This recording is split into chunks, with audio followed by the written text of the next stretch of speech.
ॐ ज्ञानतिमिरान्धस्य ज्ञानाञ्जनशलाकया चक्षुरुन्मीलितं येन तस्मै श्रीगुरवे नमः। श्रीचैतन्यमनोभीष्टं स्थापितं येन भूतले स्वयं रूपा कदा मह्यं ददाति स्वपदान्तिकं। वन्देऽहं श्रीगुरून् श्रीयुतापदकमलं श्रीगुरून् वैष्णवांश्च श्रीरूपं साग्रजातं सगण रघुनाथान्वितं तं सजीवं साद्वैतं सावधूतं परिजनसहितं कृष्णचैतन्यदेवं श्रीराधा कृष्णपादान् सगण ललिता श्रीविशाखान्वितांश्च। हे कृष्ण करुणा सिन्धु दीनबन्धो जगत्पते गोपेश गोपिका कान्त राधा कान्त नमोऽस्तुते। तप्त काञ्चन गौराङ्गी राधे वृन्दावनेश्वरी वृषभानुसुते देवी प्रणमामि हरिप्रिये। वाञ्छाकल्पतरुभ्यश्च कृपा सिन्धुभ्य एव च पतितानां पावनेभ्यो वैष्णवेभ्यो नमो नमः। जय श्री कृष्ण चैतन्य प्रभु नित्यानंद श्री अद्वैत गदाधर श्रीवासादि गौर भक्तवृंद। हरे कृष्णा कृष्णा कृष्ण हरे हरे, हरे Ram Ram Ram Hare Hare. Hare Krishna. So welcome you all for this Bhagavad Gita reading session. So there are some questions. Okay, so we will discuss them. Okay, we will discuss them at the end of the session. So text 50. Buddhi yukto jahatiha ube sukrita dushkrute tasmad yogaya yujjasva yoga karmashu kaushalam. A man engaged in devotional service rids himself of both good and bad reactions, even in this life. Therefore, strive for yoga, which is the art of all work. Very amazing sloka, right? So let's read the translation again. A man engaged in devotional service rid himself of both good and bad reactions, even in this life. Therefore, strive for yoga, which is art of all work. Purport. Since time immemorial, each living entity has accumulated the various reactions of his good and bad work. As such, he is continuously ignorant of his real constitutional position. One's ignorance can be removed by the instruction of the Bhagavad Gita, which teaches one to surrender unto Lord Sri Krishna in all respects and become liberated from the chained victimization of action and reaction, birth after birth. Arjuna is therefore advised to act in Krishna consciousness, the purifying process of resultant action. And here we see that very nicely, very poetically, Prabhupada is actually putting this whole thing. Now here, see that now we have been chained uh, as a kaidi, as a prisoner is chained in the prison house. In the same way, we have been chained by the actions and reactions of various activities that we do, and like that is perpetuating birth after birth. And here Krishna is telling, just act on this devotional service, act according to the principles of devotional service. You'll be freed from those actions and reactions forever, right? So yoga karma shu kaushalam tasmat yoga yujasva. It's a very important sloka. Okay, next sloka. Karmajam buddhi yukta hi phalam tyaktva manishinaha janma bandha vinirmuktaha padam gacchantanamayam. By thus engaging in devotional service to the Lord, great sages or devotees free themselves from the results of work in the material world. In this way, they become free from the cycle of birth and death and attain to the state beyond all miseries, that is, going back to Godhead. So, by engaging in devotional service, no, it's not just a thing which nobody can do. No, many people have done in the past, and they have attained the Parampadam. They have attained the supreme destination. Purport: the liberated living entities belong to that place where there are no material miseries. The Bhagavatam 10:14-58 says, Samashrithaye padapallavaplavam mahat padam punya yasho murare bhavam budir vatsa padam param padam padam padam yat vipadam natesham. For one who has accepted the boat of the lotus feet of the Lord, No, this is plavam means a boat. No, samashrita, like one who's ashrit, one who's taking shelter of the Lord. Ye pada pallava plavam. So this is, what is this plavam? What is this boat? This is boat is the Lord's lotus feet. Mahatpadam Punya Yasho Muradehe. So we'll see that. Who is the shelter of cosmic manifestation and is famous as Mukunda. Hmm? So, and Mukunda means the giver of liberation and or giver of mukti. The ocean of material world is like the water contained in calf's hoof print, Parampadam, or the place where there is no miseries, or Vaikuntha is his goal, not the place where there is danger at every step. Hmm. So here we see that one who's taken shelter of the Lord's lotus feet, which are very, very safe boat. And then this is like really very wonderful. This one, the lotus feet are really very wonderful. And there, this Bhavambudhi, for such a person who's taking the shelter of the lotus feet of the Lord. So this Bhavambudhi, the Bhava means this material world. Why it is called as Bhava? Because here repeated birth and death take place. Bhava means a place where repeated birth and death take place. And Ambudhi means like the ocean. This is ocean of birth and death. Means this material world is called as Bhavambudhi. And then this Bhavambudhi, the ocean, becomes to the size of Vatsapadam. Vatsa means a calf, like cow and a calf. So Vatsa is the calf. And Vatsapadam is like very, very small. No footprint of a calf is very, very small. So for him, it becomes a person who has taken shelter of the lotus feet of the Lord. For him, this whole material ocean becomes so small, right? So Vatsapadam and Parampadam, Padam Padam Yat Vipadam Natesham. So a person who takes shelter of the Lord, his goal is Parampadam. And Padam Padam Yat Vipadam. What is this place which is Padam Padam Yat Vipadam? Vipadam means misery or danger. So Padam Padam Yat Vipadam, danger at every step. So that is this material world. And Na Tesham. So he is not interested in this material world. Right? So a person who's taking shelter of the Supreme Lord's lotus feet, he for him the whole material ocean becomes as small as Vatsapadam, and he is preparing himself to go to the Parampadam. And no, for him, he's not interested in this material world, where the material world is described as no danger at every step. Padam Padam Yat Vipadam, no Tesham. So he doesn't want to get into this material world again, right? So that's the determination a person has. So we see that here Parampadam, or place where there are no miseries, or Vaikuntha is his goal, not the place where there is danger in every step of life. Okay, owing to ignorance, one does not know that this material world is a miserable place where there are dangers at every step. Out of ignorance, only less intelligent persons try to adjust to the situation by fruitive activities, thinking that the resultant action will make them happy. They do not know that no kind of material body anywhere within the universe can give life without miseries.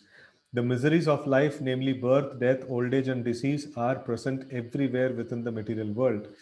So, this is, as we were discussing in yesterday's session also, that we may have. We may not have the desire to go to different places in the material world, that is like heavenly planets or Brahma Loka and things like that, because our culture or our upbringing did not expose us to know these things so much. But then we will have our own desires, like having better salary, having better house, having better material situations, having better people and things like that. So like this Bhagavatam very, very clearly says, no place is free from misery, no condition in this material world is free from misery. We can do any permutation and combination in this world, but we will all be completely miserable in all situations. Right? So that's the this one. We may say, oh, that person is happy, this person is happy. Nobody is happy. We can write it and give it. Nobody is happy in this material world, because it is very, very clearly told. Padam Padam Yat Vipadam. This is a place where there is danger at every step. Hmm. So But one who understands his real constitutional position as the eternal servitor of the Lord, and thus knows the position of the personality of Godhead, engages himself in the transcendental loving service of the Lord. Consequently, he becomes qualified to enter into the Vaikuntha planets, where there is neither material miserable life nor the influence of time and death. No, these things are completely absent. So there is no material miseries, and there is no influence of time and death. No, in the spiritual world, you don't need to grow old. Always you will be youthful. And there is no concept of death over there. There is no concept of birth. There is no concept of death. Hmm? So even if we go back, it is not that we will take birth there. No, it is not like that. We just enter into, like, it was our home. We just left the home for some time and we will get back over there. So that's how we will enter into the spiritual world. There is no concept of birth and death or time over there. Hmm.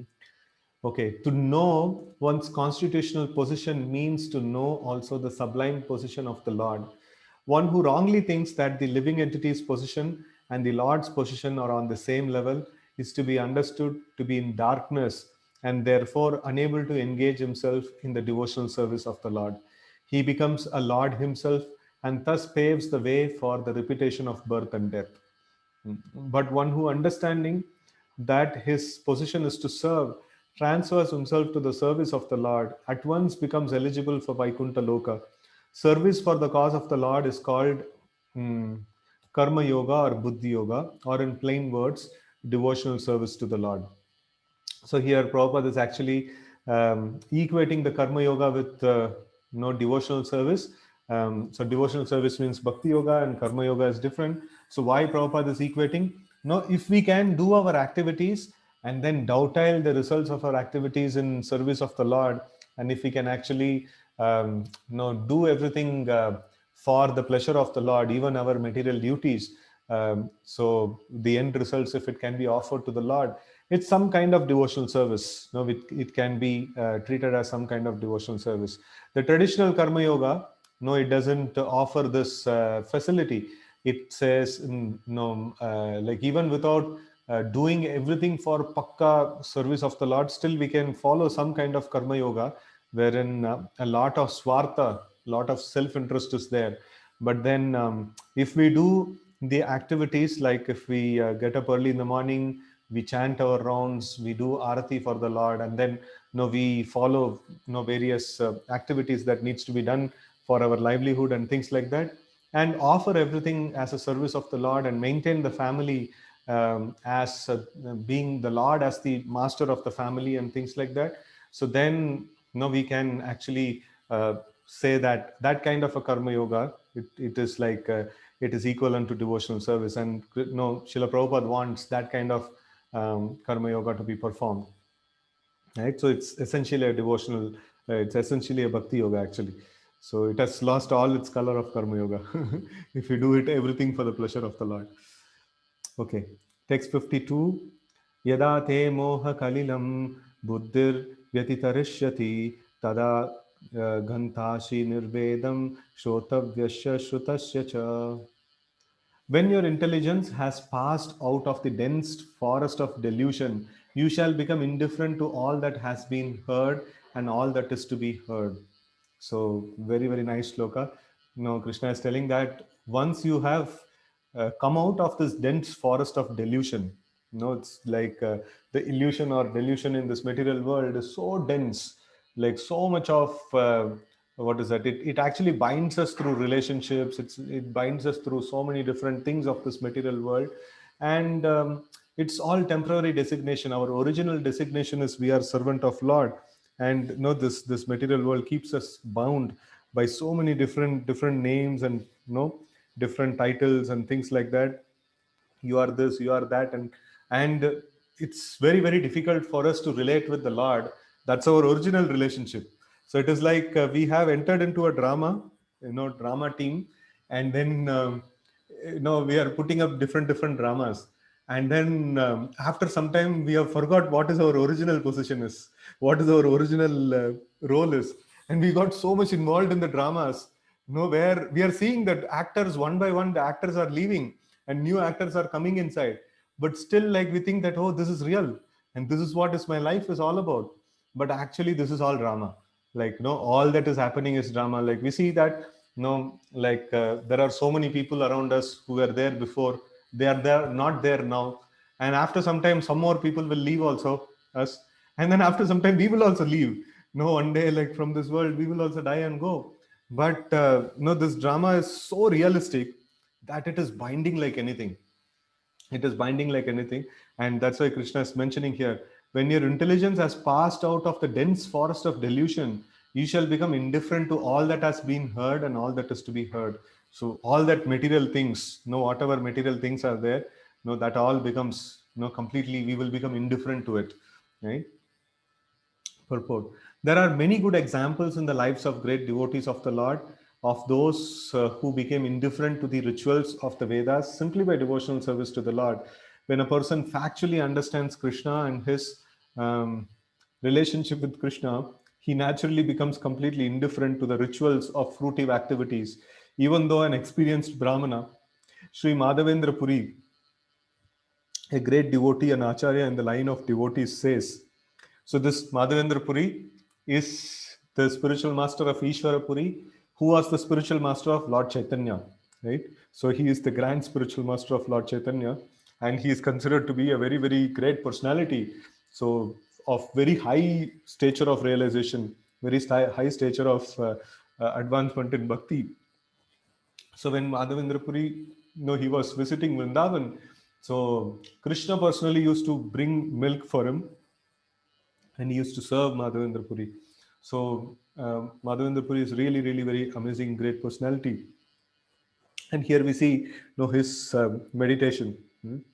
Sandhya Vandanam Badram Badramastu Bhavato Bosnanat Tubhyam Namo Bo Devaha Pitarascha Tarpana Vido Naham Shamak Shamyatham Yatra Kvapi Nishadya Yadava Kulot Tam Sasha Kamsa Dvishaha Smaram Smaram Agam Haramita Alam manye kim anyena me. So here it's a very different kind of a prayer. Let's see this. Oh my prayers 3 times a day. No, he's telling that Sandhya Vandanam. Sandhya Vandanam means like 3 Sandhya. No, it happens like morning when the night meets the day, and then the day, the midday, and then when the day meets the night. So these are called the 3 Sandhya. No, 3 Sandhya means like the in between period. No, Sandhi, like the merging period. And this period, generally it is what is it? Devotees perform a lot of devotional activities, and especially the Brahmanas, they perform the Sandhya Vandana. And then he's telling Sandhya Vandana Badramastu. No, all glory to you. No, very, very nice. Like, no, Sandhya Vandan. No, it's very nice. All glory to you. O Bading, I offer my obeisances unto you. O demigods, O forefathers, please excuse me for my inability to offer you my respects. Now, wherever I sit, I can remember the great descendant of Edu dynasty, that is Krishna, the enemy of Kamsa, and thereby I can free myself from all sinful bondage. I think this is sufficient for me. Right? So here we see that Madhavendra Puri, he is taking exclusive shelter of the thoughts of the Lord, exclusive shelter of the chanting of the names of the Lord. So he is telling Tata bye bye for everything. Like, it's all good for all of you, but then no, I'm not able to, I'm completely unable to do anything for all of you. No, I'm fully immersed in the thoughts of the Lord. So he's just resigning from everything. Okay, the Vedic rites and rituals are imperative for neophytes, comprehending all kinds of prayers 3 times a day, taking a bath early in the morning, offering respects to the forefathers, etc. But when one is fully in Krishna consciousness and is engaged in his transcendental loving service, one becomes indifferent to all these regulative principles because he has already attained perfection. This is not for all of us. No, we have to perform our duties properly. And as we become very, very advanced in Krishna consciousness, then we can do this thing, right? So, but it is not generally recommended.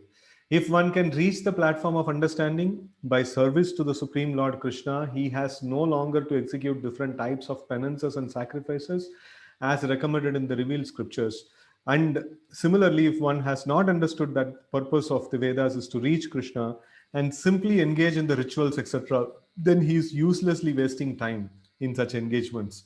Persons in Krishna consciousness transcend the limit of Shabda Brahma or the range of Vedas and Upanishads. So here we see that no, Savai Pumsa Parodharma Yato Bhakti Radokshaje Haitaki Aprati Hatayat Masu Prasidati. And then like there is another thing which is there. So another shloka which in the first canto of Srimad Bhagavatam it talks about is Shramayeva hi kevalam Atapumbe Dvijashreshta Varana Ashrama Vibhagasha Swanishtusha Dharmasya. No, that is also Samsiddhar Haritoshanam. So this another shloka is there. I'm not able to remember it right now. So, but then the main purpose is that if we don't develop the rati, no, like towards the Lord, then all the activities that we are doing, so everything result is Shrama eva hi kevalam. No, it is only as useless waste of time. No, so we should perform various ritualistic ceremonies and things like that, which is there in the scriptures, only if it can evoke us the attraction towards the Supreme Lord. So, what is this Vedic process is all about? We are children of God. We are children of Krishna, and we have come out of the shelter of Krishna. And the Vedic literature is meant to put us back into the shelter of Krishna. And if anything that we are following, but it is not giving us that shelter, it is not driving us towards that shelter, it is not driving us towards the attraction towards the Supreme Lord, then there is no point in doing that. That's the main aspect here, that has been highlighted.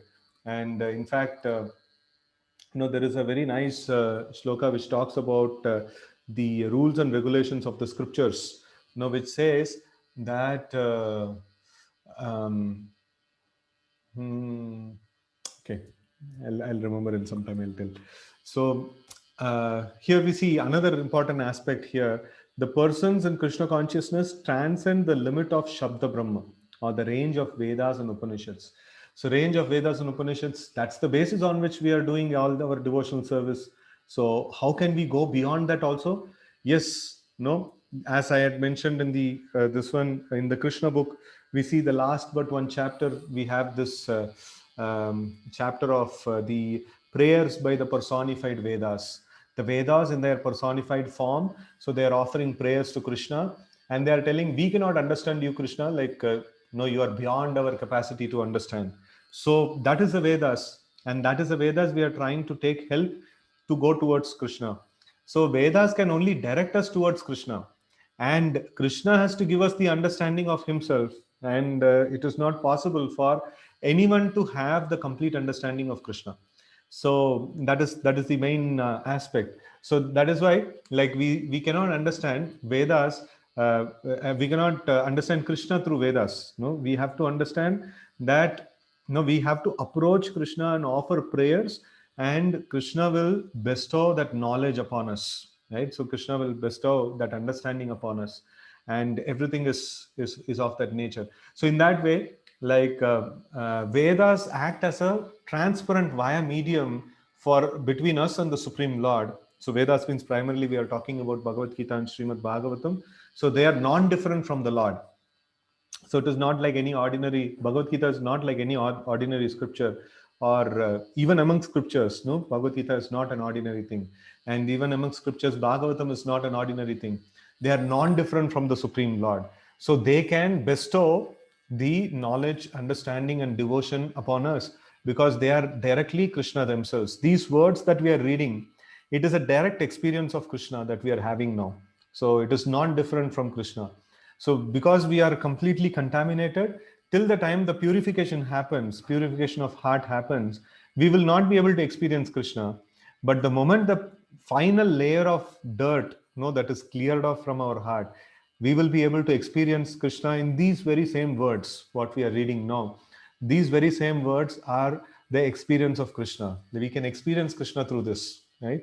So the persons in Krishna consciousness, they transcend the limit of Shabda Brahma. So they transcend the limit of this sound vibration of the Vedas and Upanishads. They go beyond it. How they go beyond? Because it has been bestowed upon them by the Supreme Lord. That kind of understanding is bestowed upon them by the Supreme Lord. Okay, dharma swanishtita pumsham vishvakshena kathashuya na utpadayet iti ratim shramayeva hi kevalam. So that's thanks Carl, like, for sending it.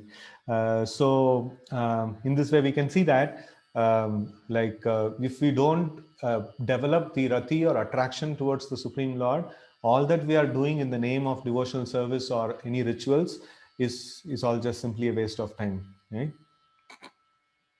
Anybody remember that sloka which talks about the following of the rules and regulations, which says that the only point is to remember Vishnu all the time. Smartavya satatam Vishnu vismartavya na jatuchit sarve vidhi nishedashur etayoreva kimkara. No, this is a very nice shloka. This is what I was trying to remember that time. So smartavya, like satatam Vishnu, to always remember Krishna or Vishnu. Smartavya satatam Vishnu vismartavya na jatuchit. So we should not forget the Supreme Lord at any point in time. Sarve vidhi nisheda, vidhi and nished, do's and don'ts. All the do's and don'ts which are mentioned in the scriptures, all the rituals that are mentioned in the scriptures, sarve vidhi nishedashur etayor eva kinkara. Kinkara means servant. So this is the only one rule. What is that one rule? Always remember Vishnu and never forget Vishnu or Krishna. So that is the one rule. And all the rules and regulations, Sarve Vidhi Nishedashur. So every rule and regulate, every do's and don'ts, Vidhi Nisheda, all these things is there for what? Etayor eva kinkara. It is servant to this one principle, that always remember the Lord. Right? So if we cannot do that, then everything that we are doing is Shramayeva hi kevalam. Everything that becomes just simple exertion or a labor, without any proper result. Okay, text 53. Shruti vitrati pannate yada sthāsyati nischala samadha vachala buddhis tada yogam avapsyasi. When your mind is no longer disturbed by the flowery language of the Vedas, and when it remains fixed in the trance of self-realization, then you will have attained the divine consciousness. Okay. To say that one is in samadhi is to say that one has fully realized Krishna consciousness. That is, one in full samadhi has realized Brahman, Paramatma, and Bhagavan. And highest perfection of self-realization is to understand that one is eternally the servitor of Krishna, and that one has only business, and that one's only business is to discharge one's duties in Krishna consciousness. A Krishna conscious person or unflinching devotee of the Lord should not be disturbed by the flowery language of the Vedas, nor be engaged in fruitive activities for promotion to the heavenly kingdom. What is the flowery language of the Vedas? So generally when we see any homa, yajna is performed, so they will know this one, dhanam dehi, putram dehi, and this dehi, that dehi, and things like that. Oh, I want this, you give me this, you give me that, and things like that. And the Vedas say, okay, if you want this, you do this. If you want that, you do that. So many different rituals and procedures, and all that is what here Krishna, in his personal words, he is telling, don't be disturbed by the flowery language of the Vedas. Be fixed in Krishna consciousness. Right? So Krishna himself is mentioning this. Okay.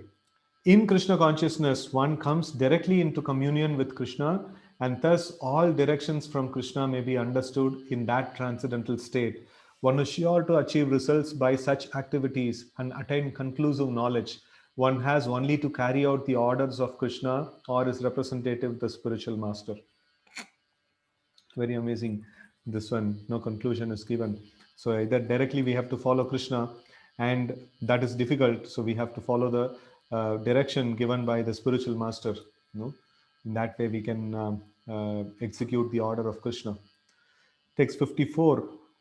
Arjuna uvacha sthita prajnasya ka bhasha Samadhistasya Keshava Stitadihi Kim Prabhasheta Kim Masit Vrajeta Kim Masita Vrajeta Kim. Arjuna said, O Krishna, what are the symptoms of one whose consciousness is thus merged in transcendence? How does he speak and what is his language? How does he sit and how does he walk? So these are all very, very cryptic questions, and we will see like no Krishna will be answering these things in a different way. So okay, purport. As there are symptoms for each and every man in terms of his particular situation, similarly, one who is Krishna conscious has his particular nature, talking, walking, thinking, feeling, etc. As a rich man has his symptoms by which he is known as a rich man. As a deceased man has his symptoms by which he is known as a deceased man. Or as a learned man has his symptoms. So a man in transcendental consciousness of Krishna has specific symptoms in various dealings. One can know his specific symptoms from Bhagavad Gita. Bhagavad Gita. Most important is how the man in Krishna consciousness speaks. For speech is the most important quality of any man.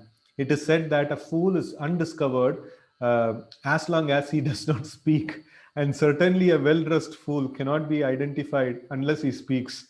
But as soon as he speaks, he reveals himself at once. The immediate symptom of a Krishna conscious man is that he speaks only of Krishna and of matters relating to him. Other symptoms then automatically follow as stated below. Okay, it's a very nice way it is put. So, what all things he's asking? So, he's asking that a person who is so highly evolved, what are his this one symptoms? How does he speak, and what is his language? How does he sit, and how does he walk? No, these are all the things that he's asking. Let's see how Krishna is answering this. Shri Bhagavan Uvacha Prajahati Yada Kaman Sarvan Parthamanogataan Atmanyevatmana Tushtaha Sthita Prajnas Tadochyate. He's telling the Supreme Personality of God had said, O Partha, when a man gives up all varieties of desire for sense gratification, which arise from mental concoction, and when his mind, thus purified, finds satisfaction in the self alone, then he is said to be in pure transcendental consciousness. Right. So this is the definition that Supreme Lord is giving for the highly evolved person. Right. And so he has given up all varieties of desire for sense gratification, which is arising from mental concoction. And when his mind is purified, no purification means no sense gratification. Sense gratification means contamination, right? So, okay. And then find satisfaction in the self alone, then he is said to be in pure transcendental consciousness. He is completely satisfied in his sense, in his deep within, in himself. He doesn't need any external what is that apparatus or external supply of anything to become happy and content. No, he's always content. He's really, really very content within himself, deep within himself.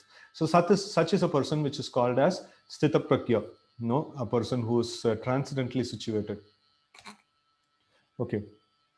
Purport: the Bhagavatam affirms that any person who is fully in Krishna consciousness or devotional service of the Lord has all the good qualities of the great sages, whereas a person who is not so transcendently situated has no good qualifications because he's sure to be taking refuge in his own mental concoctions. So this is a very important point. I was focusing on this point since last few days during my chanting and other practices. So whatever our mind actually coins up, whatever our mind actually cooks up and brings it up, so it's all mental concoctions, and these doesn't have any transcendental value. What is having transcendental value? The words of Bhagavad Gita, the sound vibration of Hare Krishna, the words of Srimad Bhagavatam. So these are very, very transcendently situated. They are completely beyond this material nature. And if we want to fix our consciousness on the transcendence, then we have to meditate on these sound vibrations. So our mental concoctions have successfully bound us for many, many lifetimes in this material world. And if anybody wants to get out of this material world, first he should train his mind to focus on the sound vibrations, which are transcendental, which are completely beyond this material creation. And then, slowly, gradually, the mind becomes completely purified. Okay. Consequently, it is rightly said herein that one has to give up all kinds of sense desire manufactured by mental concoction. So that means we are not going to act, no serious practitioners of Krishna consciousness, we are not going to act based on our whims. We are going to act based on the direction of the scriptures and spiritual master, right? So then we can be sure that we are not doing any sense gratification. We are engaged fully in devotional service. Okay. Artificially, such sense desires cannot be stopped. But if one is engaged in Krishna consciousness, then automatically sense desires subside without extraneous effort. Therefore, one has to engage himself in Krishna consciousness without hesitation. For this devotional service will instantly help one onto the platform of transcendental consciousness. The highly developed soul always remains satisfied in himself by realizing himself as the eternal servitor of the Supreme Lord. Such a transcendently situated person has no sense desires resulting from petty materialism. Rather, he remains always happy in his natural position of eternally serving the Supreme Lord. So this is the condition of a self-realized person. And for us, if we want to be there in this Sthita Prajna state, in the highest state of transcendence, at least naturally our thought process is not in the transcendental level, but we can be there in the Krishna consciousness. We can actually be there in the, what is that, in the transcendental consciousness by exposing ourselves to the transcendental sound vibration. That is the holy name of the Lord and Bhagavad Gita and Srimad Bhagavatam. By exposing ourselves to these sound vibrations, so we will be able to be in that transcendental position, at least to the time when we are exposed to. And in that way, like we can be there, we can experience that high state of existence at least for some time. Text 56. Dukkeshvanudvignamanaha sukeshu vigataspruhaha vitaragabhaya krodha stitadir muniruchyate. So here another definition of stitadir muni or stita prajna is given. So let's see what is it. One who is not disturbed in mind even amidst the threefold miseries, or elated when there is happiness, and who is free from attachment, fear, and anger, is called a sage of steady mind. Okay. So the word Muni means one who can agitate his mind in various ways for mental speculation without coming to a factual conclusion. So generally Muni means, in the modern words, it is like a scientist or a person who can do R&D and things like that. So such a person is called Muni, who, this is the definition of Muni. So is a person who can agitate his mind in various ways for mental speculation, and he doesn't come to a factual conclusion. But then Sthita Dhir Muni, that means Sthita means like they have become conclusive, or they have come to a very, very steady state of mind. That is called Sthita Dhir Muni. So it is not normal Muni. Normal Muni means like he's completely, his mind is everywhere. So, but Sthita Dhir Muni means this is synonymous with that other word which Krishna has been using and Arjuna has been using, Sthita Prajna. Okay. It is said that every Muni has a different angle of vision, and unless a Muni differs from other Munis, he cannot be called a Muni in the strict sense of term. Nasha Vrishir Yasha Matirna Binnam. So, like, yeah, so this is from Mahabharat. Like the shloka goes like this: Tarko apratishta shrutayo vibhinna nasham vrishir yasya matirna binnam dharmasya tattvam nihitam guhayam mahajano yena katashapanta. So this says that tarko apratishta, by vad vivad we cannot tarka, and vad vivad we cannot establish what is the truth. Tarko apratishta Shrutayo Vibhinna, like the scriptures also talk so many different ways. And then Nashna Rishir, Yasha Matam na Binnam, Rishi or Muni. So these people, like, they have their Matam, like, na Binnam. So that is like, everyone is having different mat. Every Muni is having different mat. So then whom to follow? Like, where to get the conclusive answer? So Mahajano yena katasya panta. So one has to follow the Mahajans, great devotees of the Lord, not the Munis, not the Rishis. So one has to follow the great devotees of the Lord. So Mahajano yena katasya panta. So then that is how we will be able to understand the Dharmasya Tattvam Nihitam Guhayam. So Guha means like this word Guha is used for secrets. So a Gufa or a Guha, which is like a cave. Cave is a secretive place. It's not so openly visible, and it's very very secretive place. So whenever a secret is to be described, so this word guha is used. So like dharma shatatvam nihitam guhayam. So it's very very secretive. So the essence of dharma, the essence of religion, is very very secretive, and it can only be understood by following in the footsteps of great devotees. Right? But a Sthitadir Muni, as mentioned herein by the Lord, is different from an ordinary Muni. The Sthitadir Muni is always in Krishna consciousness, for he has exhausted all his business of creative speculation. He is called Prashanta Nishesha Mano Rathantara. So, or one who has surpassed the stage of mental speculations and has come to the conclusion that Lord Sri Krishna or Vasudev is everything. Vasudeva sarvamiti sa Mahatma sudurlabha. So he is called a fixed Muni. He is called a Muni fixed in mind, Sthitadir Muni.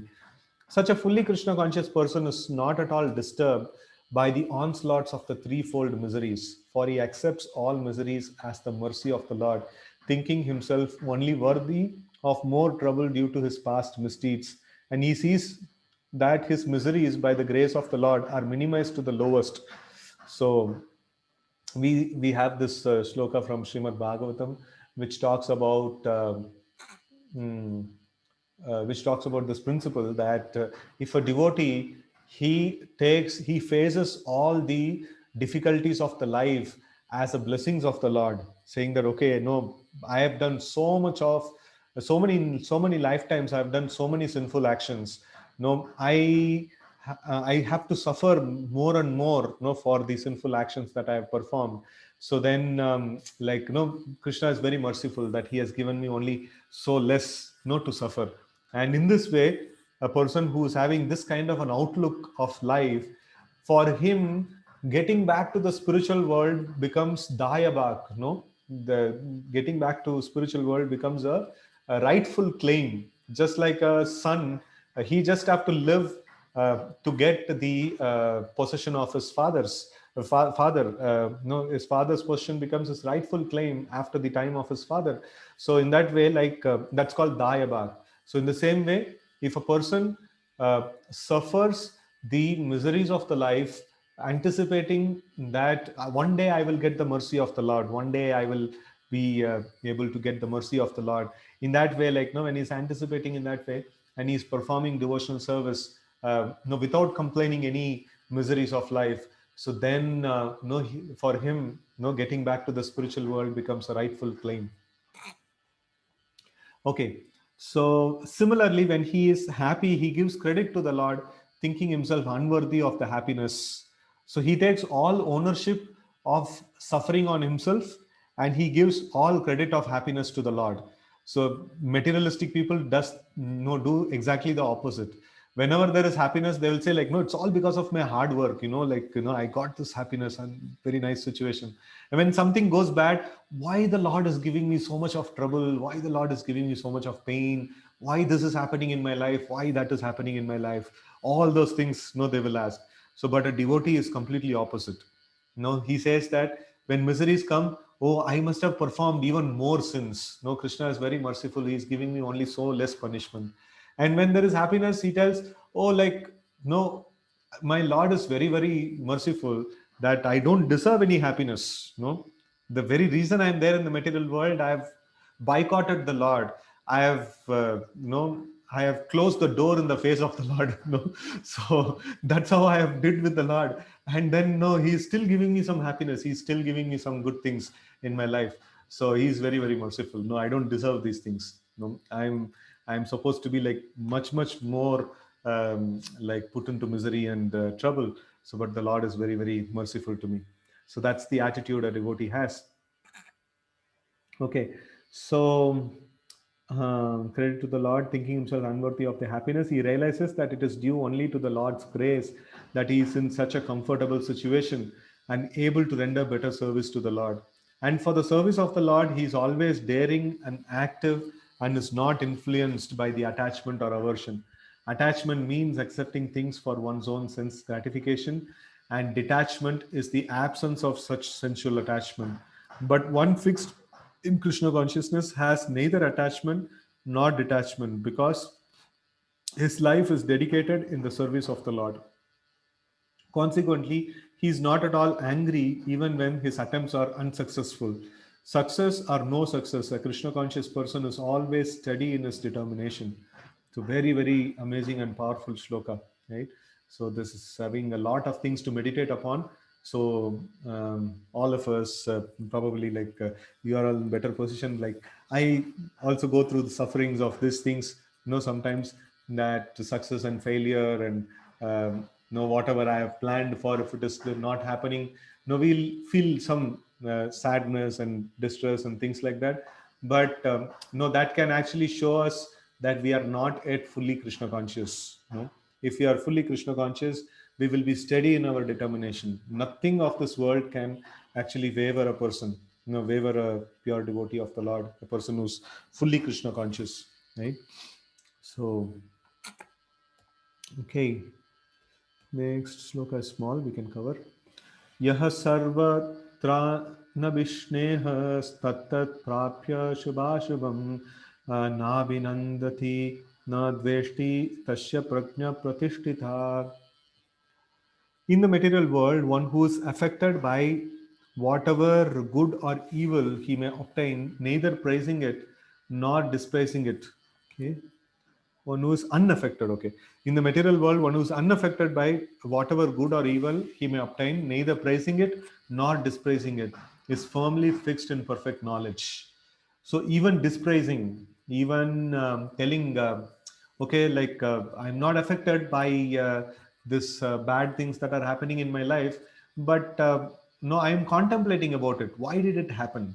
No, it should have not happened, or no, this is good, this is not good, no, and things like that. In this material world, whatever things are there, if we keep passing comments like that about things of this material world, then also it is a problem.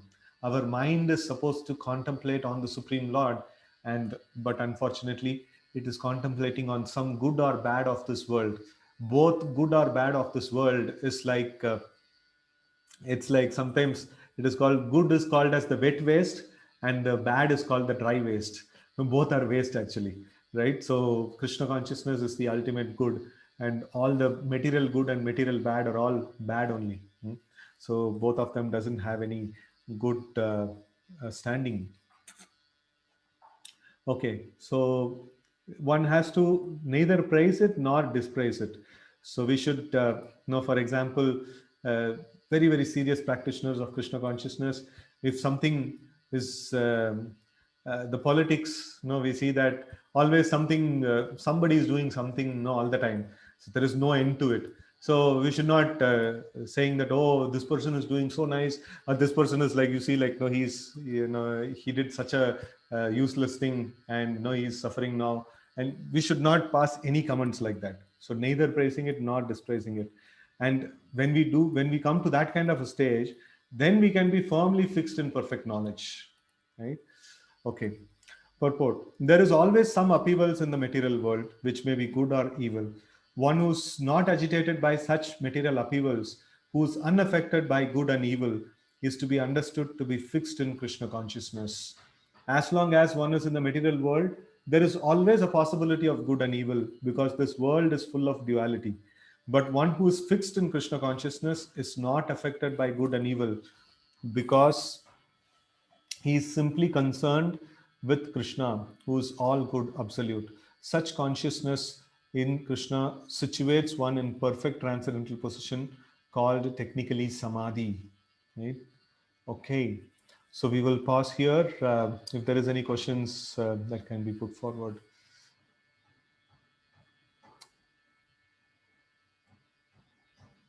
Okay, so there is some questions here. How to guide teenagers when it is onset of their I and identity in them, when it is the on, I'm not able to understand the question.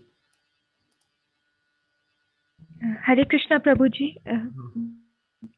My questions are based on chapter 2, whatever you have been teaching us. So, since you have been teaching us that we need to forget ourselves and give full credit to Lord Krishna.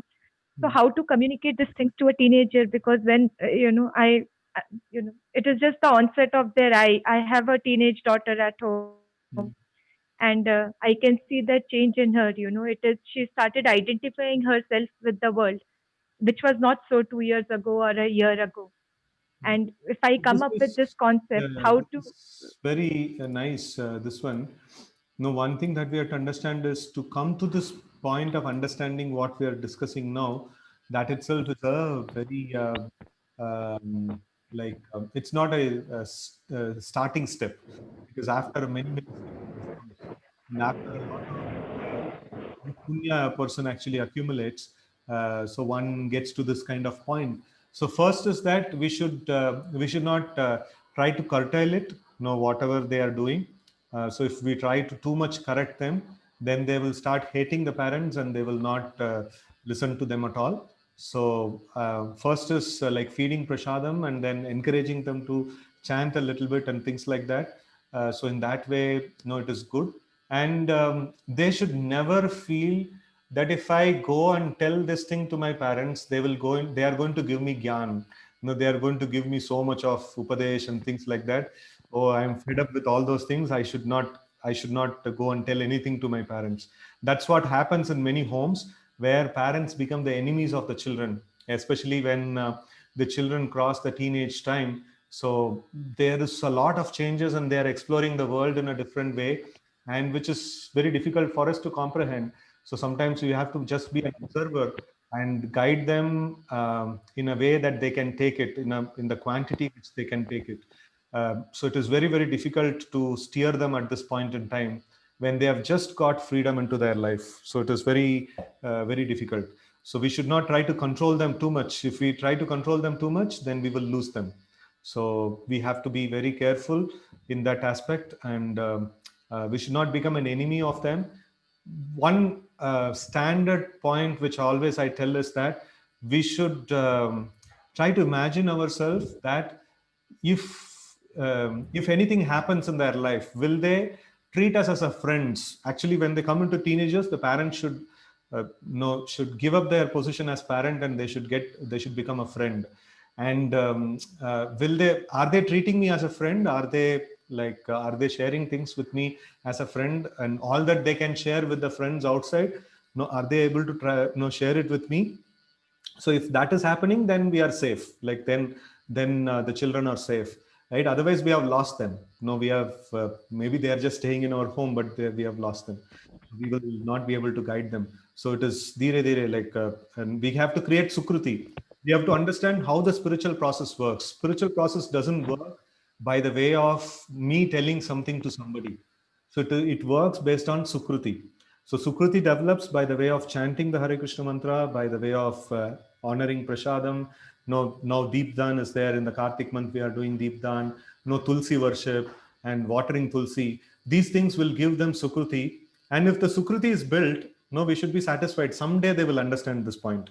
So we don't need to give them, especially teenage is not a time uh, to tell something to them when they are not in a mood to listen. So we should be very, very careful with this. Hope that answers. Like, yes, I understand. She does understand things, but since what we have been learning in chapter 2, so probably I don't want her to go through the same miseries which I am facing, or probably you would have faced, and all the participants here. that's very difficult. So I know, yeah, yeah, Everybody will it's go very through. yeah, Everybody will go through their share of miseries, and we can only yeah. try to build the sukruti, and we Mm. can gradually, slowly, we can give them. It's very difficult, completely to take out people from all miseries. It's literally not possible, actually. So Yes, everybody because will. you have been teaching us to give credit to Lord Krishna for everything, from day one when, I or, people like me got associated. Hmm. But at the onset of teenage, it is like, I don't understand and the credit has to go to her or, See, I'm not, when or I'm to people. speaking, basically, when I'm speaking, I'm not speaking in the way of a personal instruction. When I see somebody personally, I don't Yes, speak all the time speaking in the class. So in yes, home, the situation is a different thing. Like the parents, when they speak, it is not a general class, it's a specific instruction that we are giving. So then it becomes little yes, unpalatable for them to take it. yes. So that's And where the difference is. So when in a general class, in a book, when we are reading, the point comes, it's very good. But then it's specifically in one-to-one relationship, one-to-one communication. So people may not like it. And if they are capable enough, if they are liking it, even after speaking, if they are liking it, then it's good. So then they have got sufficient sukruti. So then they are able to digest it, like that. Okay, so let's see the next. and Yeah. yes, Prabhuji, you can continue the next question. There is a fine line between self esteem formed by external influences and self acceptance with the desires, endeavor to do and get the best one can. What is morally right to explain them? This difference in the beginning, will it stop them from striving and make complacent or save them from miseries? How to communicate? Yeah, so we should not be a enthusiasm killer. No, that's a very important thing. We should never kill the enthusiasm of the people. So if they are doing with misunderstanding and wrong understanding, if they are doing something, no, their enthusiasm is there. We should fan their enthusiasm and we should slowly steer them. No, not force. We should not take the steering of their vehicle, but we should just slowly guide them. And if they're going in a wrong direction enthusiastically, so we can say that, okay, like, no, it's very nice, like you are so enthusiastic and so nice. So I'm always there, like if there is any problem is there, I'm always there. We know that they are going in wrong direction, but we don't want to take on their steering. And when they hit somewhere, they say like, oh, like, mama, I've got hit somewhere. Oh, okay, fine, no, you can move a little bit this side. So that is a very nice way of guiding and upbringing. So that will bring in maturity in them also. And if they don't face any miseries at all, then they are not going to be mature. So that's going to be a very pathetic this one. Many parents do that, like my child should not go through any miseries at all. So then they bring up a very immature kind of a child. So, and some parents, they don't control at all, no, they just leave it just like that. So it is not giving up, it is not no taking full control. It is just be there behind them and see that where they are going, and just gradually helping them set right. So main thing is they have to face the problems of life, but when they face the problems of life, they should come to us. They should have, we should have developed that kind of a relationship with them, that they are able to come to us. That's the prime point. And we should also know like what is good and how to put them. And we should not be sarcastic when they are failing. As we should say, okay, fine, no, everybody faces failure in life, but then failure is nice. No, it makes a person more stronger in his personality. And then we can ask them only, like they will learn. So we can ask them only like, no, what's your learning from this mistake? And no, they will come up with their own solutions, and it will be very wonderful. In fact, sometimes we would have not also thought about so intricately. And it is just that they want somebody to open up. If we are not available to open up, or if we are not, if we are always giving gyan or something like that, then they will not open up with us. Or if we are completely free, then also they will not get that trust and this one. So then they will go and open up with some of other friends who doesn't know what is the value of life, who doesn't know what is good and bad, and they will give them some idea, and these people will follow. So we should always try to be a very good friend, of the children who are crossing the teenage. And Prabhuji, if you remember, we had a long discussion on, we get what we deserve. Even in one of the morning chanting sessions, you had told that what we get with minimum endeavor is what we deserve in our karma. Now, it has already started at the onset of teenage because they want to achieve a lot of things. So, how to communicate maybe I have We can not framed the communicate. question correctly. No, we cannot Uh, communicate. The essence we of cannot. I need to let time unfold the things. yeah. That's the main point. Okay, that's the main point. Can I go ahead with the Srimad Bhagavatam doubt, or should I keep it for tomorrow? It's a small No, doubt. It's not a big one. no, tomorrow we will do. You can put it in the message. Okay. No, tomorrow. Oh, oh, Hmm? fine, Prabhuji. Thank you. Hare Krishna. Ventraj, sorry, Srimad Bhagavad Gita ki jai, Srila Prabhupada ki jai, Hare Krishna. Tomorrow is Ekadashi, and kindly prepare your consciousness and let's do intense devotional service on Ekadashi. Hare Krishna.